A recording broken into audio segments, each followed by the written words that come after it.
Hi, I'm Jonathan Jordan. I'm doing the group leader discussion for Group 6, discussion board 8, George Herbert.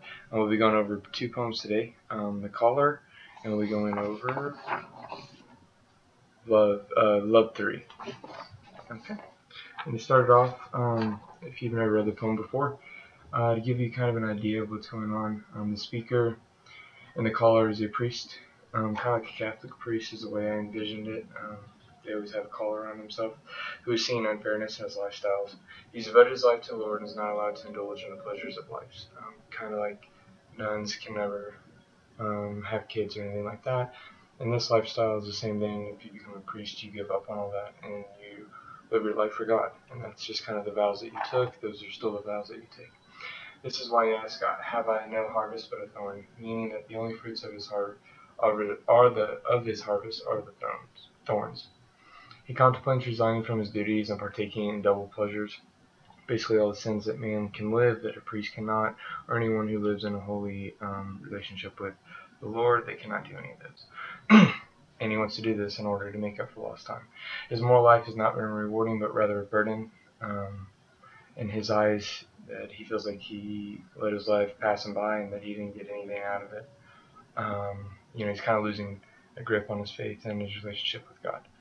As he says that anyone who chooses this life deserves his load or his burden. At this climax of his rant, he hears a voice call, "Child," to which he replies, "My Lord." This is how Herbert ends the poem, leaving the reader to assume the priest's faith was restored.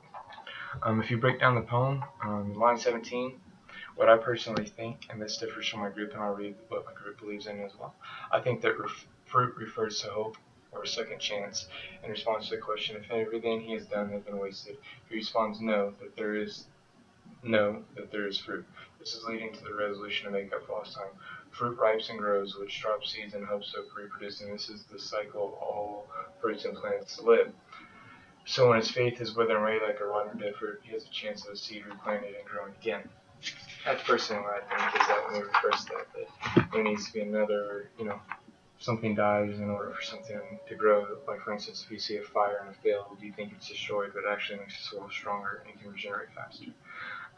My group went with the point of a Protestant minister explaining the significance of connotation of the word fruit in line 17. He's talking about fruit of the Spirit from Galatians 5:22 through 23. And the reference is going to be Bible Gateway.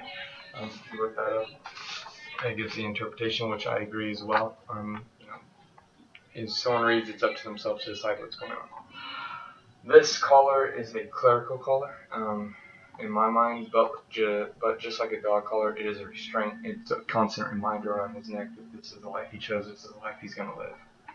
And this is my spiritual life choosing, and that's what I believe that this collar is. But he's taking this collar as a dog collar, as something choking, cutting him off from living life to the fullest, which he believes in his mind should be that. In this poem, collar can be associated with names, but this type of collar is known as the collar.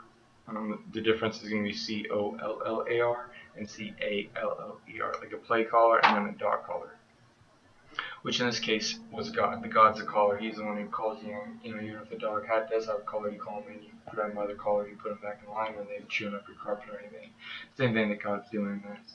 The paradox that I found in this poem was it all started with the caller, meaning God, who called upon him to wear the collar, which is where he wore around the neck, which resulted with him being fulfilled with choler. But he's always called back to his collar by his collar.